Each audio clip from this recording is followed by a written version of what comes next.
There was a child who never caused problems. Teachers loved them, parents bragged about them. So well behaved, they'd say. Never asks for anything. So independent, and everyone smiled. Everyone except the child, who was learning a lesson they'd carry for the rest of their life. Your needs are a burden. Your voice is too much. Safety lives in silence. If you were that child, this video isn't going to be easy, but it might be the first time someone actually sees what that silence cost you. Let me describe something, and you tell me if this feels familiar. You're 7 years old. You're hurt, scared, or confused about something. Maybe you scraped your knee. Maybe someone said something mean at school. Maybe you just need someone to notice you're struggling. But when you look around, the adults are busy, stressed, distracted, annoyed. So you swallow it. You make yourself smaller. You learn that your pain is an inconvenience. And the next time something hurts, you don't even consider speaking up. You've already learned the answer. This is how quiet children are made. Not born, made.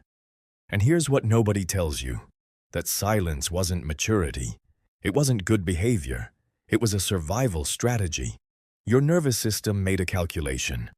If I disappear enough, if I need nothing, maybe I'll be safe.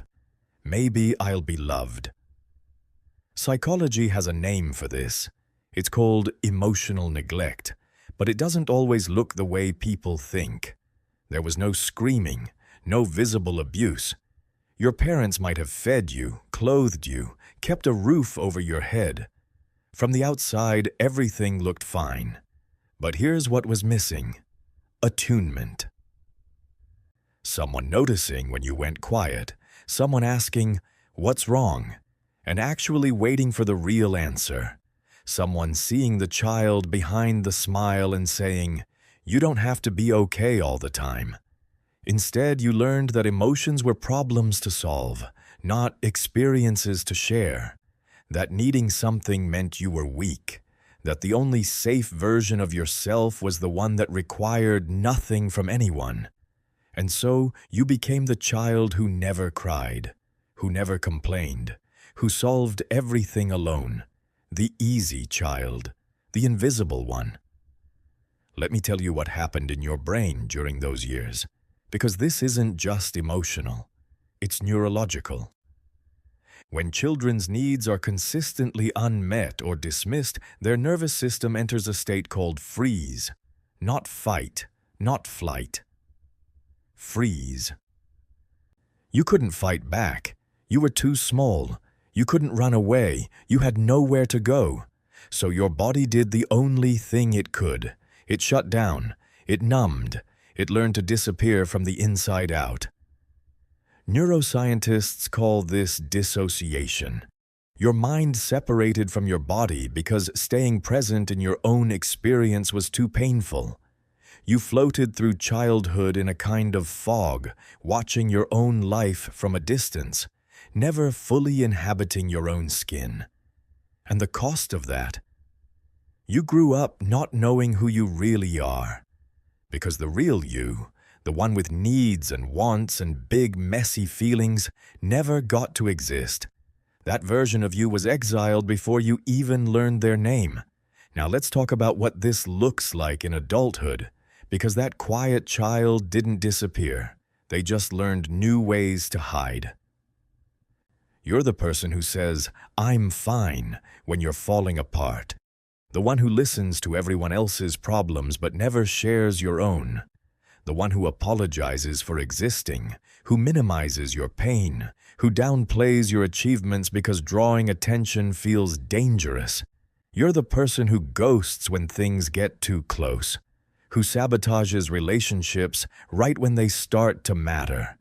Not because you don't want connection, but because your nervous system still believes that needing someone is the fastest way to get hurt. You've built an entire identity around not needing anything, and it's killing you. Here's what research shows. Children who grow up emotionally neglected develop something called dismissive-avoidant attachment. Their brain wires itself to believe that people are fundamentally unreliable. That asking for help leads to disappointment, that the only person you can truly count on is yourself. So you become hyper-independent, hyper-competent, the person everyone leans on, but who leans on no one. And from the outside, you look strong, successful, together. But inside, there's a child still sitting alone in that room, waiting for someone to notice they're hurting. Let me tell you something that might break you open. You didn't choose to be quiet. Quiet was chosen for you by a world that was too loud, too busy, too overwhelmed to make space for a child's needs. And here's the part that hurts the most. You probably don't even remember most of it, because emotional neglect doesn't create flashbulb memories. There's no single traumatic event to point to, just 1,000 small moments of not being seen, of being overlooked, of learning that your interior world didn't matter. Psychologists call this ambiguous loss. You can't grieve what was never there. You can't mourn an absence. So instead, you carry this nameless ache, this feeling that something's missing but you can't explain what. And when people ask, "What happened to you?" you say, "Nothing. I had a normal childhood." Because how do you explain a wound that has no scar? But your body remembers, even if your mind doesn't. You know those moments when someone shows you genuine kindness and your first instinct is suspicion? When someone asks, "What do you need?" and your mind goes completely blank. When someone offers help and you feel a wave of shame so intense you want to disappear? That's not you being difficult. That's your nervous system replaying an old script. The one that says, people don't actually care. They're just being polite. If you tell them what you really need, they'll leave. So you perform. You give them the easy answer, the manageable version of yourself, the one that doesn't require anything. And every time you do that, you abandon yourself the same way you were abandoned as a child. Here's what I need you to understand. Your quietness wasn't a personality trait. It was a trauma response. And the fact that it helped you survive doesn't mean it's serving you now. Because here's what happens when you spend your entire life silencing your needs. You lose the ability to hear them yourself. You don't know what you want because you were never allowed to want. You don't know how you feel because you were never allowed to feel. You've become a stranger to yourself. And the most devastating part? You've convinced yourself this is strength, that needing nothing makes you powerful, that emotional self-sufficiency is the highest form of maturity. But it's not strength, it's survival.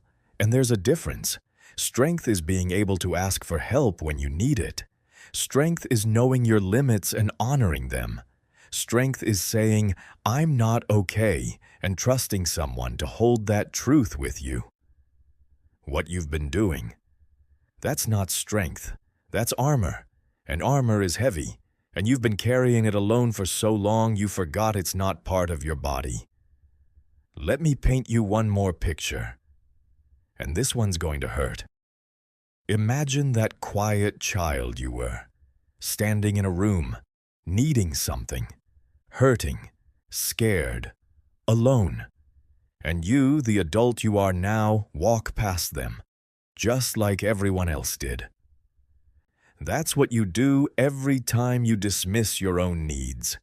Every time you say, "I'm fine," when you're not. Every time you ghost your own feelings because they're inconvenient. You're doing to yourself exactly what was done to you. And the cycle continues. But here's the truth they never told that child. The truth I'm telling you now. Your needs are not a burden. Your voice is not too much. Your pain is not an inconvenience. You deserved to be seen. You deserved to be heard. You deserve to take up space without apologizing for it. And you still do. Healing doesn't mean going back and changing the past. You can't undo those years of silence, but you can choose to stop silencing yourself now. You can learn to recognize when you're minimizing your own experience, when you're performing instead of being present, when you're abandoning yourself to make others comfortable. And slowly, with practice, you can start to do something radical. You can start to listen to yourself, not the adapted self, not the easy self, the real one, the one with needs and boundaries and big feelings that don't fit into neat little boxes. That version of you has been waiting a long time to be heard. So if you were that quiet child, if you're still that quiet adult, I want you to know something. It wasn't your fault. You weren't too much. You weren't not enough. You were a child who needed what every child needs, to be seen, to be safe, to matter. And you deserved all of it. You still do. And the moment you start believing that, the moment you stop apologizing for your own existence, the moment you choose your own voice over their comfort, everything changes. Not all at once, not perfectly, but it changes. And that child who learned to disappear, they finally get to come home.